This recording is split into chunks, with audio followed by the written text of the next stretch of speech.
to ask you about the most repeated word in the changing room during these days. Remontada. Honestly, I've heard it about a million times since last week. I've seen a million videos online and made by fans, made by kind of you guys, I suppose, and yeah, really motivating stuff.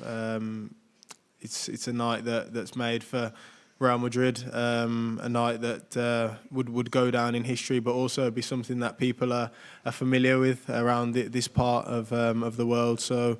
Yeah, hopefully we can add another special night. It's a weird environment at the minute. The last few days, it's like one of the worst results we could possibly imagine away, and for some reason everyone thinks it's nailed on that we'll come back, and it's a nice feeling, I have to say. It means there's a lot of trust in the talent. It means that you're at a club that's unlike no other, the best in the world. That's what it represents and signifies to me. So yeah, there's a pressure that comes along with that for sure, and we'll want to deliver on what everyone thinks, that we can come back, and there's an expectation from Real Madrid that when we get into these kind of holes that we can come back, even if it's a really tough one and a really difficult one. I think probably in England it's not as common, although it has happened as well.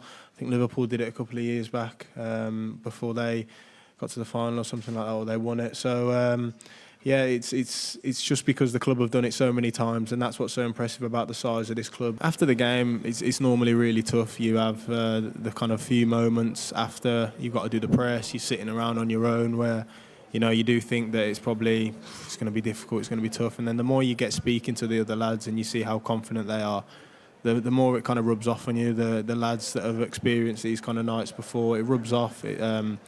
Like I said before, it's infectious, and you know, it makes you a lot more confident, a lot more comfortable with the situation you're in, about the people you're going into the situation you're in. So yeah, for us it was pretty much immediate. So by the time we was back on the coach, we was all not in good spirits, obviously, but realised that we could still be in the competition. Well, there is plenty. I heard Emilio was talking about one against Anderlecht, I think, where they won like 6-1 in the second leg or something like that. And I seen the clips not long ago on TikTok. So yeah, yeah, that's my source of education these days. So no, yeah, I've seen a couple of those, and obviously the ones in more recent times. So yeah, it's something that you want to be a part of. It's something that you know, you want to add to the history of this club. There's not a lot you can do for Real Madrid in the Champions League that hasn't already been done, and tomorrow is an opportunity for us to do something that hasn't been done for the first time, and that's really important to us. Well, it was Bellingham's England. Hi everyone, hope everyone's well. Hola. Joined here by our manager Mikel Arteta. We'll take questions in English first, so if you have a question, raise your hand, and then start with English, then we'll go to our Spanish colleagues after. So if we can kick off in English first, we'll go to Alex from the BBC. Thank you.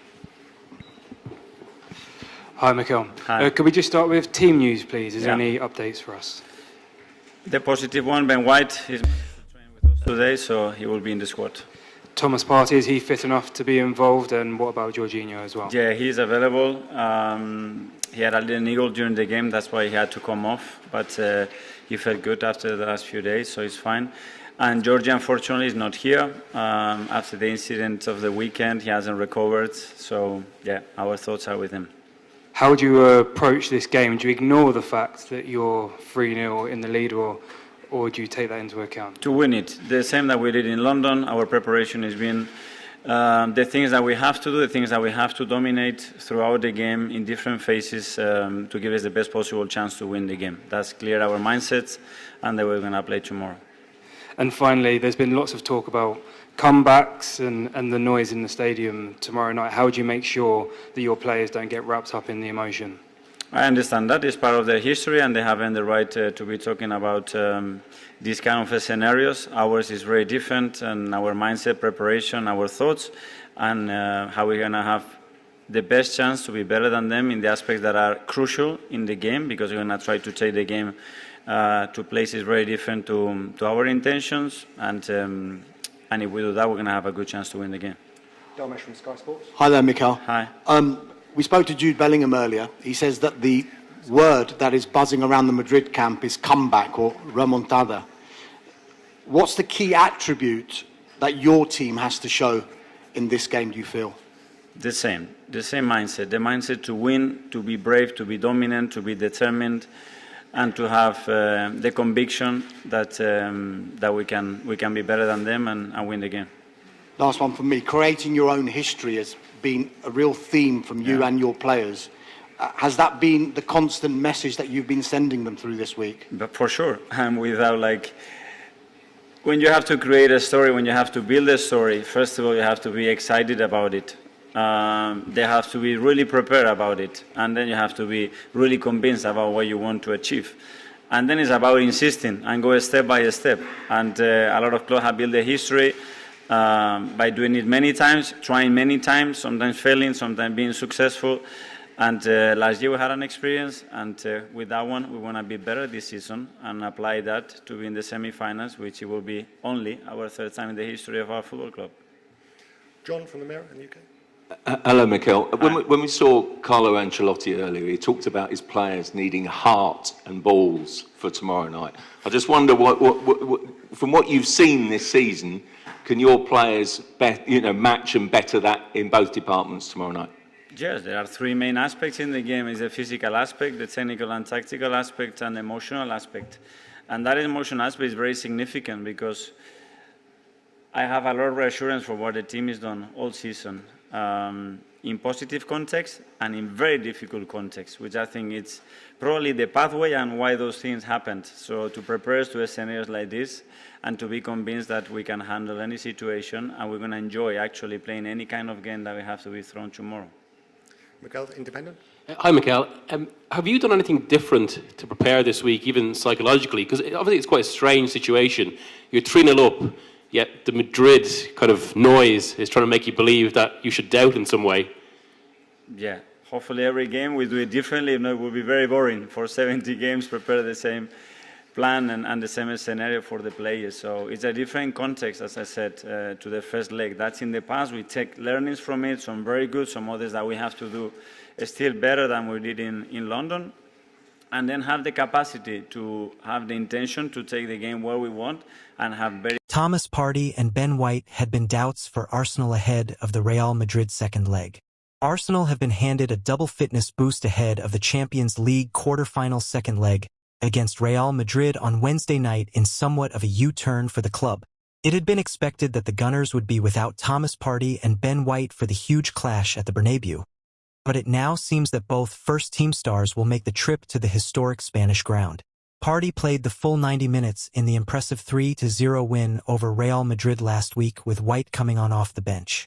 Partey picked up a knock in Premier League action against Brentford last weekend, having opened the scoring for the Gunners. The midfielder has to be taken off after 61 minutes, with Arteta claiming. The Arsenal manager refused to go into detail, but it is now expected that Partey will be recovered in time to face Real Madrid. It's also good news for White, who missed the draw against Brentford on Saturday.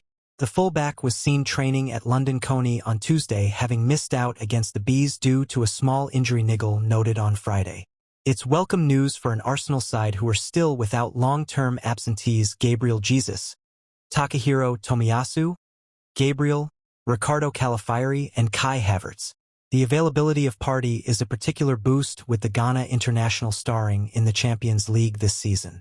The midfielder has played in every match during the tournament, except the second leg against PSV Eindhoven, when the Gunners were already 7-1 up. Partey was particularly impressive during the 5-1 win over Sporting CP earlier this season, and was singled out for praise by Arteta. The Gunners' boss said, "I think it's one of the best performances I have seen from him, especially the way he's dominated the game, so that's the level he can play, he's progressing. This year he's been so consistent as well because he always has a role, that's a big thing, he's a massive player for us. It's close communication with them to understand as well what their idea is, what they want to do, express as well our intentions, and then let's decide for everybody what is the best option there. But it's two players that I am very, very happy with. They are such a value in the squad. And I want to keep them as well with the right mind frame, because the most important part of the season is coming now.